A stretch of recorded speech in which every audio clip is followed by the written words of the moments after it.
Bonjour à toutes, bonjour à tous et bienvenue sur le podcast Flamme jumelle, Flamme humaine.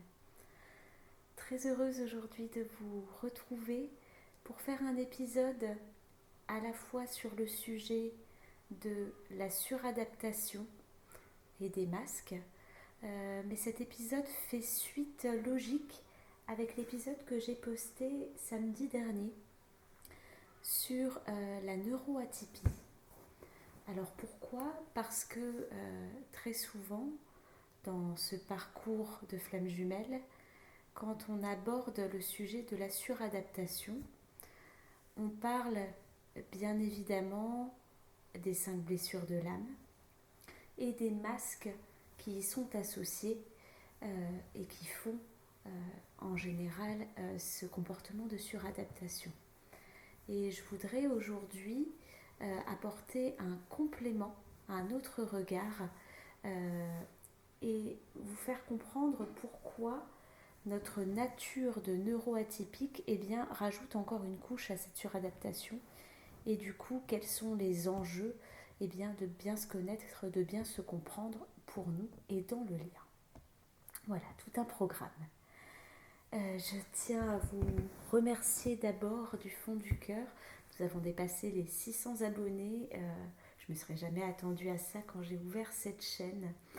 Et tous les commentaires que je reçois vont exactement dans le sens de ce que je souhaite pour cette chaîne, c'est-à-dire de pouvoir déculpabiliser, de pouvoir apporter de la compréhension et un peu plus de légèreté à ce parcours.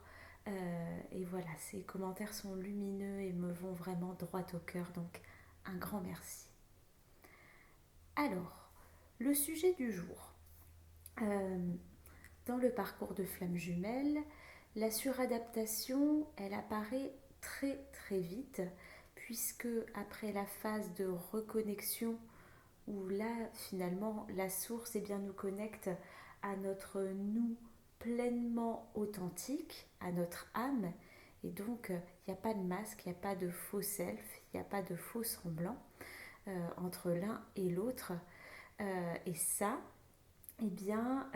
c'est pour nous montrer à quoi nous allons arriver quand ce parcours aura été traversé et ce qu'il est possible, à quoi ressemble ce fameux amour inconditionnel dont on parle et comment est-ce qu'on peut l'articuler. Sauf qu'on arrive dans cette vie, pas dans un état indemne, on va dire.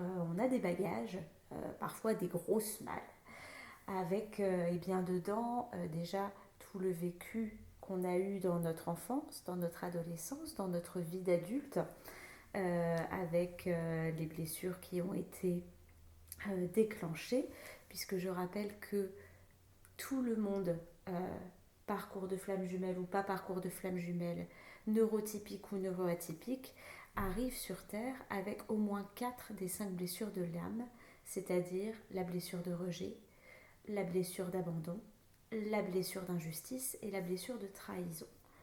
La seule qui semblerait ne pas être automatique, c'est la blessure d'humiliation. Donc on arrive avec ces blessures qui ont été déclenchées dans notre enfance par nos parents. Alors, non pas parce que nos parents ont été dysfonctionnels, de toute façon le parent parfait n'existe pas, non pas parce que nos parents sont foncièrement mauvais, même si dans ce parcours, on peut voir régulièrement des enfances qui ont été vraiment souffrantes avec des parents au comportement inadapté, mais ce n'est pas toujours le cas. Mais tout simplement parce que nos parents, ce sont les premières personnes qu'on rencontre dans notre vie. Donc ce sont eux qui le déclenchent. Et d'ailleurs, pour répondre à la question que j'anticipe de « et si j'ai été adoptée ?» et si je n'ai pas eu de parents, dans ces cas-là, ce sont soit vos parents adoptifs, soit la personne qui joue le rôle de tuteur pour vous, ou vos éducateurs qui auront déclenché les blessures, tout simplement. Donc on arrive avec ces blessures dans notre mal, on arrive avec potentiellement les traumas qu'on a vécus. Alors quand je parle de trauma, On n'est pas nécessairement sur de grandes choses, encore une fois, mais parfois des paroles maladroites, des actions qui peuvent paraître anodines pour le parent, eh bien, ont eu un énorme impact sur l'enfant. Donc, je tiens à préciser qu'un trauma n'est pas nécessairement déclenché par quelque chose de violent, de très fort, tel qu'on entendrait des violences physiques, des violences verbales, des abus, un accident, une EMI ou ce genre de choses. Ça peut être quelque chose de tout à fait anodin, mais c'est la manière dont l'enfant que vous étiez reçoit cette information et réagit à ça qui déclenche ou non un trauma. Et puis on arrive aussi bien, avec notre bagage karmique, c'est-à-dire que quand on reconnecte à notre flamme jumelle dans cette vie, bien, c'est que ce n'est pas notre première vie, loin de là, on est plutôt ce qu'on appelle de vieilles âmes, donc on a déjà vécu un paquet de vies avant pour expérimenter ce qu'était l'amour, ce que n'est pas l'amour, et donc on arrive avec un gros, pour le coup, c'est pas des mâles, mais c'est toute une série de bagages, un peu comme un convoi de train, avec plein de choses. Alors, dans ces bagages, il y a des choses extrêmement positives, par exemple les dons ou les capacités que nous avions dans des vies antérieures et auxquelles nous allons être amenés pendant notre chemin de reconnexion, pendant le travail en première partie de parcours du premier cheminant, et pareil en deuxième partie de parcours pour le deuxième cheminant. Eh bien, nous allons être amenés à reconnecter avec ses capacités et ses dons, mais aussi avec tous nos traumas, tout notre karma. Donc, si il y a eu des événements dans nos vies antérieures que nous n'avons pas solutionné, que par exemple, il y a eu de la violence dans notre famille et que nous avons été violentés, et bien dans cette vie-ci, en général, on va retrouver une situation similaire pour nous faire remonter cette mémoire et bien pouvoir le régler dans cette vie-ci. Ce qui n'avait pas pu être le cas, on l'avait subi dans une autre vie. Ça peut être aussi vous qui avez été violent avec d'autres dans une autre vie, et donc à l'inverse, dans cette vie-ci, eh bien, on vous le renvoie pour que vous compreniez l'attitude et que vous puissiez la transmuter et la régler définitivement. Et puis par rapport au parcours en lui-même, généralement, on s'est déjà croisé avec son jumeau ou sa jumelle dans les vies antérieures, sauf que la réunion n'a pas été possible, sinon vous ne seriez pas dans cette vie-ci à ce stade-là. Pourquoi la réunion n'a pas été possible? Alors, plein de raisons possibles, mais les deux âmes étaient encore trop jeunes, donc vous vous êtes juste croisés mais sans reconnecter. Ou vous avez reconnecté, mais les énergies tierces ont fait que. Alors ça pouvait être à l'époque la famille, parce que ce n'était pas convenable pour eux d'envisager un mariage. Très souvent, l'un ou l'autre, avec des talents particuliers, notamment de guérison, était considéré un petit peu comme le paria du village, un peu toqué, un petit peu fou. Et ces empêchements ont pu provoquer, notamment dans les générations de nos grands-parents, de nos arrière-grands-parents, donc sur le transg, j'en croise beaucoup en constellation familiale, des allers-retours, parce que le lien énergétique des jumeaux était activé, mais ça ne pouvait pas se faire. Et de ces allers-retours sont générés parfois des rapports sexuels pas forcément très doux, et des enfants, mais des enfants illégitimes. Et donc des problématiques qui se transmettent ensuite de génération en génération. Dans les cas les plus trash, dans les vies antérieures, il peut y avoir eu également des empoisonnements, des meurtres pour empêcher les deux flammes jumelles de se réunir, ou bien le travail ayant été jugé par l'âme à ce moment-là, parce que dans cette vie-là, c'était pas le contrat qu'elle avait passé. était trop difficile et donc l'un ou l'autre a pu se suicider ou mourir prématurément, etc. etc. Donc tout ça, vous arrivez avec ces bagages et ces bagages, ils sont lourds, ils sont très lourds et ils sont souffrants. Et donc, vous mettez en place eh bien, des masques, les fameux masques liés aux blessures. Donc le masque lié à la blessure d'injustice et le masque du rigide. Je cherche à tout contrôler de moi essentiellement. Le masque au-dessus de la blessure de trahison, c'est le masque du contrôlant. Je cherche là pour le coup à contrôler les autres et dans les cas les plus extrêmes à manipuler, à séduire. Le masque au-dessus de la blessure d'abandon, c'est le masque du dépendant. Et c'est dans cette blessure qu'apparaît eh bien, les attitudes de dépendance affective. Je ne me sens pas capable de faire sans les autres. J'ai terriblement peur de la solitude, du vide et de la mort.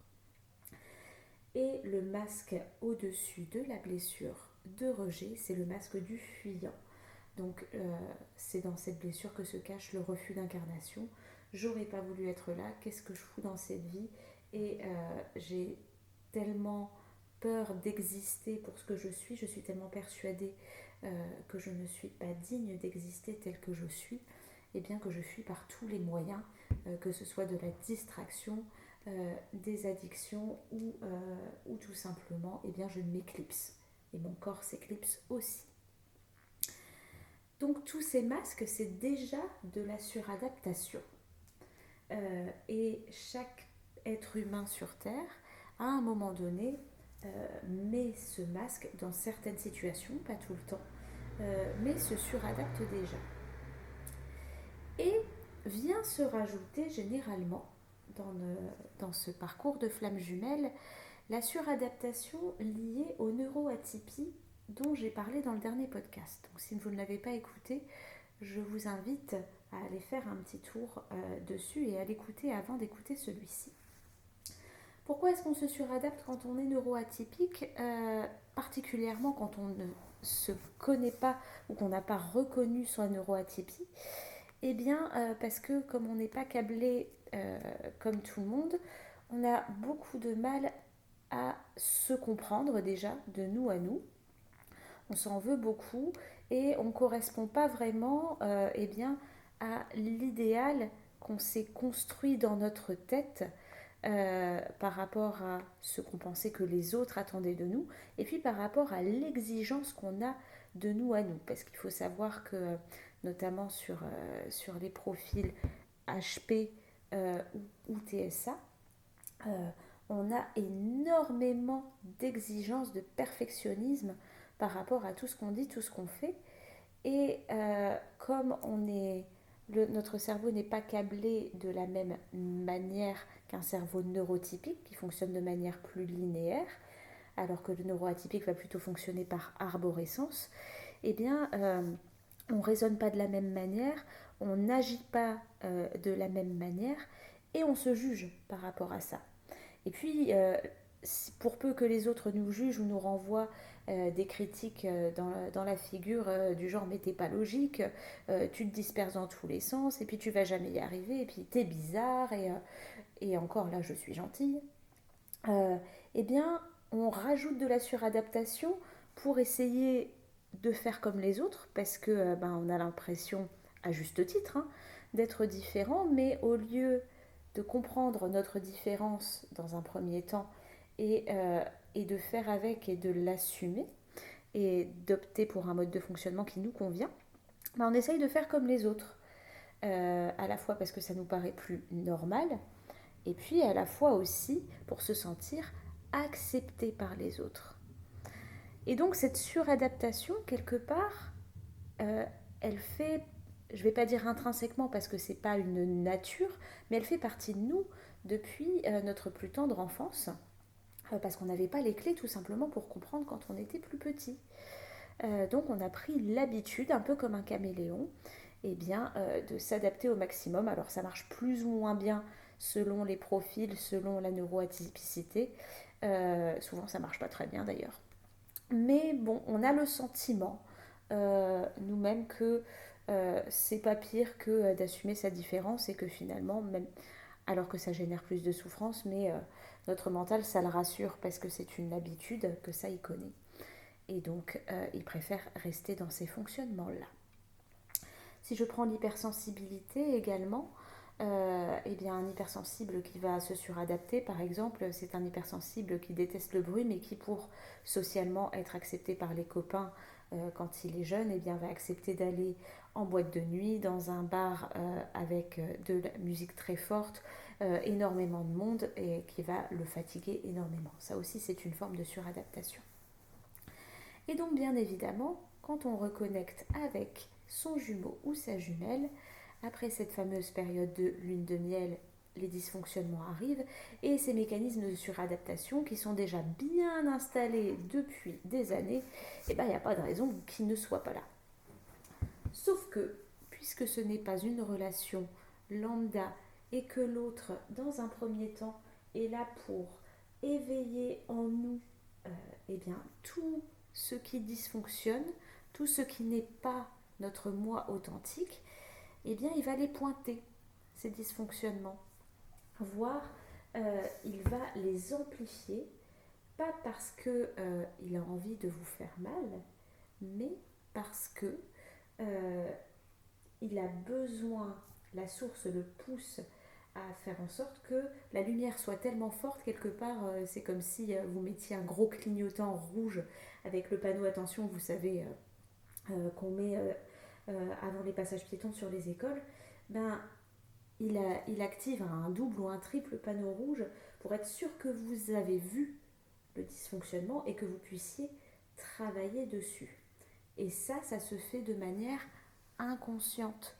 Parce que si votre autre était conscient euh, de ce qu'il faisait, de la réaction émotionnelle en première partie de parcours que ça entraîne chez vous et de la souffrance qui est générée au moment où on prend conscience, parce que on améliore beaucoup les choses quand c'est conscientisé et que c'est travaillé, mais dans un premier temps, faut l'encaisser et c'est pas facile. Si on s'était suradapté, si on avait mis un masque, c'est qu'il y avait une bonne raison et que notre mental cherchait à nous protéger de la souffrance. Donc quand la souffrance est révélée, c'est pas le moment le plus agréable du monde.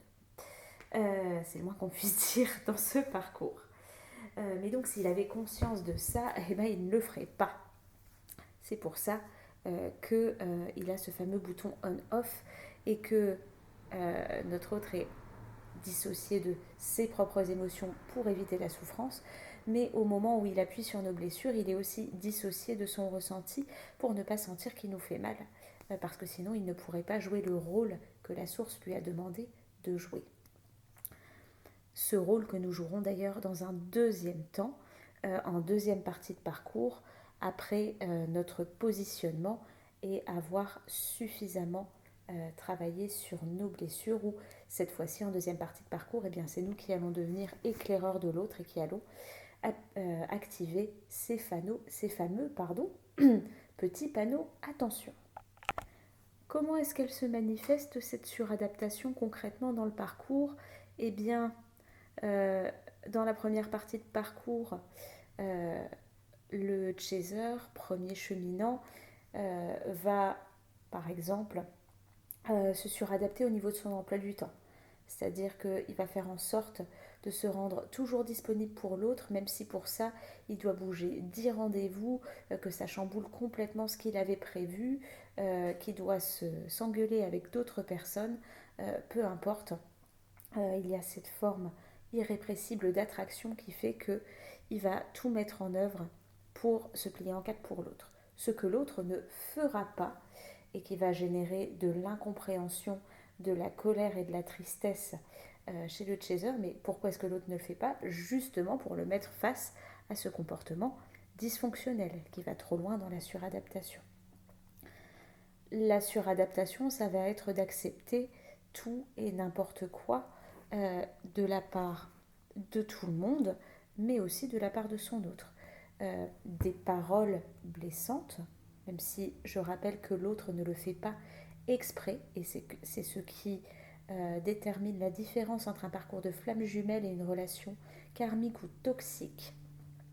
Ça va être d'accepter une situation où potentiellement l'un est l'amant ou l'autre est la maîtresse, ou inversement. Ne pas se voir de manière libre, euh, de dire oui à tout, de ne pas écouter ses besoins, sa fatigue également. Et on se rend compte souvent que ces dysfonctionnements, c'est dans tous les domaines de notre vie, hein. D'accepter des relations qui ne nous conviennent pas vraiment, de ne pas être soutenu, bref, vous voyez un petit peu toutes les formes que ça peut prendre. Et donc, comment est-ce qu'on se rend compte de cette suradaptation? Grâce aux attitudes de notre autre.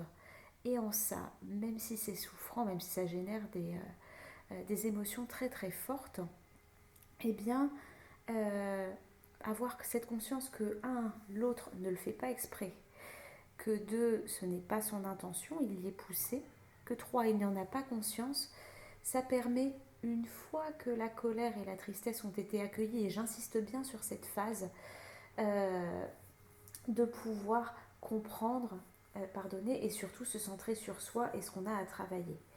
Alors pourquoi est-ce que j'insiste sur cette phase de colère et de tristesse? Pas pour que vous le soyez si vous ne l'êtes pas, mais parce que les émotions que ça génère, c'est un peu comme le hamster qui tourne en rond dans sa cage. Ça fait des années qu'elles sont enfermées dans votre corps, parce que ça fait des années que vous vous suradaptez et que vous acceptez des choses qui ne vous conviennent pas. Et donc, ça vous fait mal à l'intérieur. Et le hamster, il a besoin de sortir de sa roue. Et comment est-ce qu'il sort? Eh bien, en accueillant les émotions et en les laissant s'exprimer. C'est pour ça qu'un cadre sécure avec quelqu'un, c'est super important au début pour savoir déjà qu'on n'est pas tout seul et qu'on ne va pas déborder, voilà, on a la possibilité de le sortir de manière saine pour nous et pour les autres. Mais cette phase, elle est indispensable. Parce que sinon, après, il n'y a pas d'espace à l'intérieur du corps pour voir les choses autrement et pour pouvoir travailler dessus, aller voir quelle blessure est touchée et transmuter. Comment est-ce qu'on se débarrasse également de ce mécanisme de suradaptation? Eh bien, en apprenant à se connaître, mais à se connaître de manière profonde, pas juste un petit travail de surface. Ça implique de faire face à notre neuroatypicité, à comprendre quelle est-elle, ses modes de fonctionnement, en sachant qu'il n'y a rien de plus différent d'un neuroatypique qu'un autre neuroatypique et que donc avec des traits communs, en fait un peu comme dans le parcours de flamme jumelle, hein, il n'y a pas un duo qui ressemble vraiment à un autre et un parcours qui ressemble copier-coller à l'autre, de savoir exactement ce que ça implique chez nous, comment on fonctionne, la partie la plus difficile, de l'accepter et de s'aimer comme ça, alors qu'on a passé toute sa vie à avoir eu envie d'être quelqu'un d'autre et de réagir différemment. Et c'est pour ça que se faire accompagner dans ces phases de parcours est fondamental. Et c'est d'autant plus fondamental qu'on a besoin d'être compris. Et pour pouvoir s'accepter soi-même, eh bien, avoir une première phase où un thérapeute, si possible neuroatypique également en face, eh bien, comprend déjà qui vous êtes et vous accepte qui vous êtes, vous donne l'impulsion et quelque part l'envie de faire pareil de vous à vous. Et une fois qu'on se comprend, eh bien, on peut mettre en place de nouvelles manières d'agir, de penser, d'organiser sa vie pour mieux vivre cette atypicité, en faire une force et ensuite pouvoir l'assumer auprès des autres et naturellement du coup poser des limites quand il y a besoin de poser des limites et ces limites peuvent même être posées au tout début, ce qui fait qu'il n'y a plus besoin d'aller dans des émotions de suradaptation, de colère puisque la limite étant posée au début, eh bien, l'autre personne en face est au courant et naturellement la respecte. Comment sortir également de cette suradaptation? Eh bien sûr avec ce fameux travail sur les 5 blessures de l'âme, dont j'ai fait mon fer de lance dans mes accompagnements notamment, parce que ça va pleinement avec la neuroatypicité. Et le fait de comprendre comment est-ce qu'on réagit, quand est-ce qu'on met tel masque, qu'est-ce que ça génère comme attitude chez nous, comment cette interaction influe sur notre rapport aux autres, mais surtout sur notre rapport à nous-mêmes. Parce que, et je vais prendre l'exemple de la blessure d'injustice, généralement la personne avec laquelle on est la plus injuste, c'est avec nous-mêmes, à force de nous contrôler en permanence et de nous faire du mal en allant dans des comportements extrêmes. Et parfois on ne s'en rend même pas compte de ces petits jugements du plus petit au plus grand qu'on porte sur nous à longueur de journée. Voilà, donc de prendre conscience de ces comportements, d'aller creuser, de savoir d'où ça vient, d'aller comprendre dans l'enfance ce qui a déclenché ça, d'aller comprendre dans le transgénérationnel ce qui a déclenché ça, et d'aller libérer à la source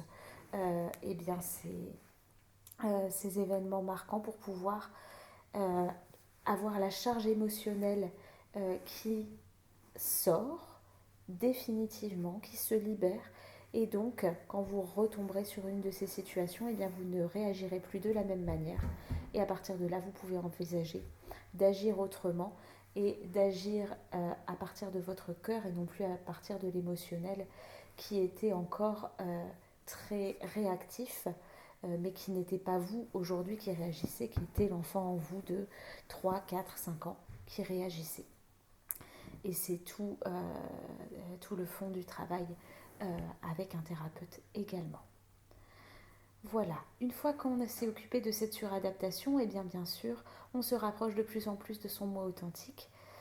Pour le chaser, en première partie de parcours, c'est là que des décisions vont pouvoir être prises dans votre vie, que vous allez tout remettre en question parce que vous allez voir les choses sous un autre prisme, de manière beaucoup plus alignée, et donc faire les changements nécessaires ou les évolutions nécessaires pour être bien dans votre vie professionnelle, pour être bien dans vos relations. Ça implique parfois des deuils de certaines relations, mais aussi d'autres personnes qui vont entrer beaucoup plus alignées, ou simplement des adaptations dans les relations déjà existantes. Et puis, bien sûr, dans ce lien avec votre autre, ça va impliquer que vous savez exactement qui vous êtes, ce que vous voulez, ce que vous ne voulez plus, et vous permettre à un moment donné de le dire et de vous positionner par rapport à l'autre. Et ça ne veut pas dire que vous rejetez l'autre pour ce qu'il est, ça veut simplement dire qu'il y a des attitudes que vous n'acceptez plus parce que ça ne vous respecte pas. Ça ne respecte pas l'autre non plus. Et tant que ce ne sera pas posé, l'autre en fait attend que vous fassiez ce positionnement pour pouvoir commencer son travail. Et ça fonctionne de manière énergétique. Il ne vous le dira pas parce que ça n'est pas conscient. Mais tant que ce positionnement n'est pas fait, ça ne pourra pas.